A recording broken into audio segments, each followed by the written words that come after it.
हाय दोस्तों, मैं अनिल आप सभी का आपके अपने चैनल में स्वागत करता हूं। आइए हम सभी एक प्रश्न देखते हैं जो कि क्षेत्रफल पर आधारित प्रश्न होगा और ज्योमेट्री इंप्लीमेंट करके बनाना होगा। तो ये प्रश्न काफ़ी आसान होता है और ये 2 अंकीय प्रश्न के लिए बेहतर प्रश्न होगा। और मैं आपको बताऊं कि अगर कॉन्सेप्ट याद होगा तो बहुत आसानी से बना पाएंगे, अगर कॉन्सेप्ट नहीं याद होगा तो आसानी से नहीं बना पाएंगे। चलिए कोई निकल करके आइए और इसे बताइए।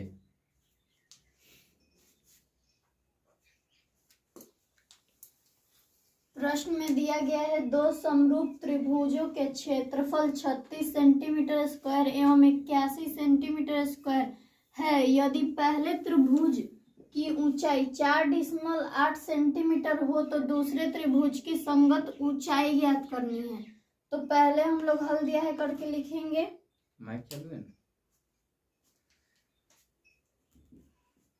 हल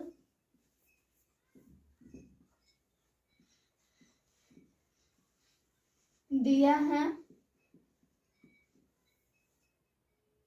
इसमें से प्रश्न में से हम लिखेंगे तो लिखेंगे समरूप त्रिभुज में पहले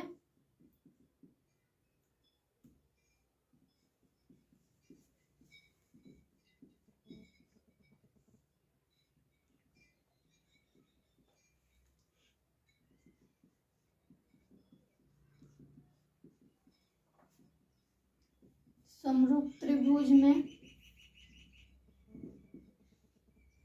क्षेत्रफल दो समरूप त्रिभुज का क्षेत्रफल दिया गया है। तो समरूप त्रिभुजों में त्रिभुजों में क्षेत्रफल बराबर 36 सेंटीमीटर स्क्वायर तथा 81 सेंटीमीटर स्क्वायर होगा। उसके बाद पहले त्रिभुज की ऊंचाई दी गई है। तो पहले त्रिभुज की ऊंचाई बराबर 4.8 सेंटीमीटर। हमसे पूछा है दूसरे त्रिभुज की संगत ऊंचाई पूछा है। तो लिखेंगे दूसरे त्रिभुज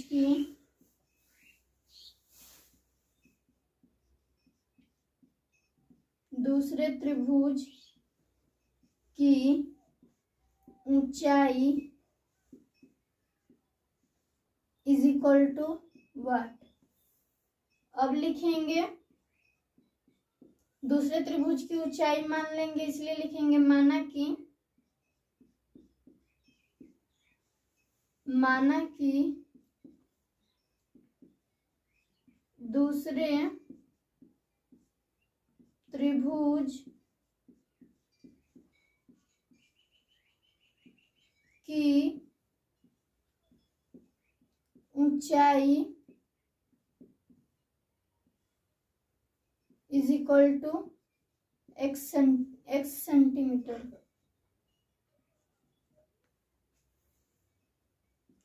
अब हम इसका प्रमेय जानते हैं कि जो होता है दो समरूप त्रिभुजों के क्षेत्रफल के बराबर होता है उनकी संगत भुजाओं, क्षेत्रफल के अनुपात के बराबर उनकी संगत भुजाओं के वर्गों के समानुपाती होता है। तो लिखेंगे चूंकि पहले त्रिभुज का हम साइन दे रहे हैं, त्रिभुज का क्षेत्रफल बटा में दूसरे त्रिभुज का क्षेत्रफल बराबर इनकी संगत भुजाओं का वर्ग होता है। तो इसकी जो पहले तो यहाँ पे लिखेंगे पहले त्रिभुज की ऊंचाई बटा में दूसरे त्रिभुज की ऊंचाई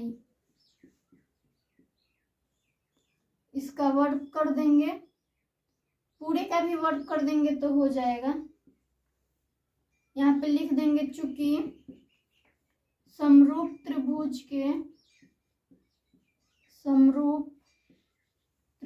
के क्षेत्रफलों का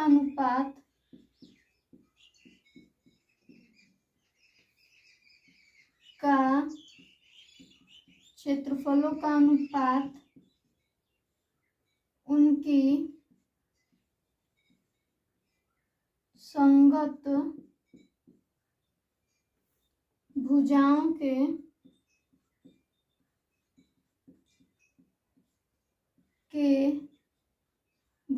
के वर्ग के बराबर होती हैं।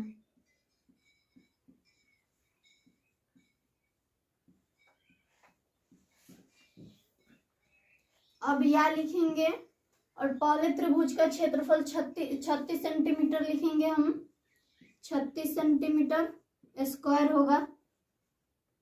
और दूसरे त्रिभुज का क्षेत्रफल दिया गया 81 सेंटीमीटर स्क्वायर, तो 81 सेंटीमीटर स्क्वायर लिखेंगे इज इक्वल टू पहले त्रिभुज की ऊंचाई 4.8 सेंटीमीटर दिया गया है, तो 4.8 सेंटीमीटर लिखेंगे और इसका स्क्वायर लिखेंगे बट्टा में।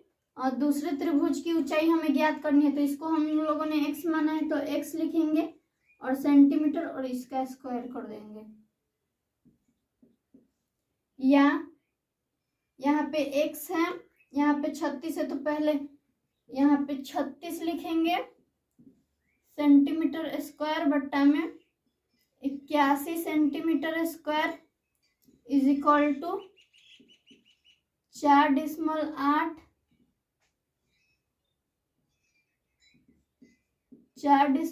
सेंटीमीटर बट्टा में x सेंटीमीटर। इधर का जो स्क्वायर है इधर हम लोग लाएंगे तो इधर रूट हो जाएगा, तो उधर का स्क्वायर हम लोग हटा के इधर रूट में कर लिए, या यहाँ से रूट हटेगा तो 6 सेंटीमीटर आएगा बट्टा में 9 सेंटीमीटर हो जाएगा। और स्क्वायर भी हट जाएगा क्योंकि रूट हटाए हैं, और इसका स्क्वायर करेंगे तो ये 6 आएगा तो हो जाएगा, और ये 9 का स्क्वायर 81 हो जाएगा इज इक्वल टू 4.8 सेंटीमीटर बट्टा में x सेंटीमीटर।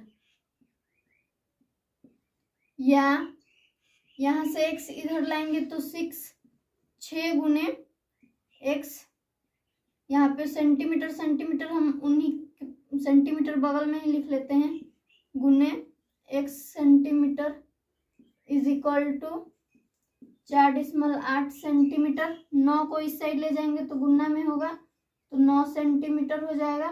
फिर 6 को इस साइड लाएंगे, या x centimetre is equal to 4.8 centimetre गुने 9 सेंटीमीटर बटा में 6 सेंटीमीटर। यहाँ से ये कटेगा तो 0.8 बार में कटेगा, x centimetre is equal to, यहाँ से गुना करेंगे 0.8 है तो लिख लेंगे 0.8, या फिर डायरेक्ट गुना कर देते हैं। 0.8 में 9 से करेंगे तो 7.2 होगा, और सेंटीमीटर यहाँ से ये सेंटीमीटर से सेंटीमीटर कटेगा तो 1 सेंटीमीटर बचेगा, तो ये सेंटीमीटर इसका आंसर हो जाएगा।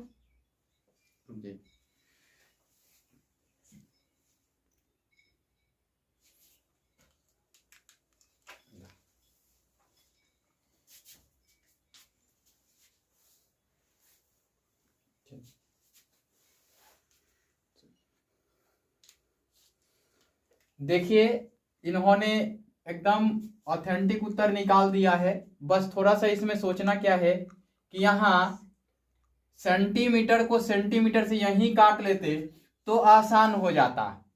यहाँ पे अगर किया तो ये सेंटीमीटर से सेंटीमीटर कैंसिल भी कर लेते तो भी आसान हो जाता।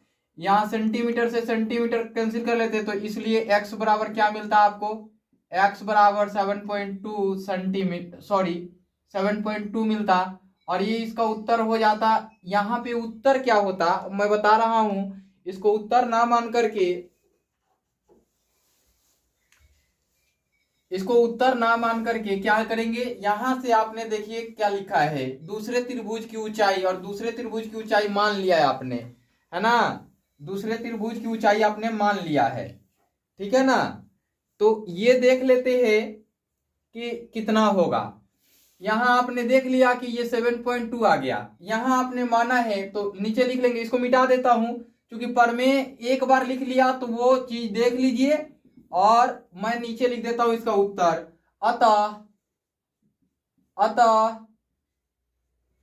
दूसरे त्रिभुज की संगत ऊंचाई बराबर, या ऊंचाई बराबर संगत ऊंचाई बराबर x सेंटीमीटर है, तो x सेंटीमीटर के बदले क्या लिख सकते हैं, 7.2 सेंटीमीटर। यही इसका उत्तर लिखते यहां पे, ठीक है ना। ये इस प्रकार से इसलिए लिखते हैं कि यहां चूंकि करके आप लिख सकते थे, चूंकि ये वाला जो माना था आपने वो लिख सकते थे और फिर इसका उत्तर लिख सकते थे।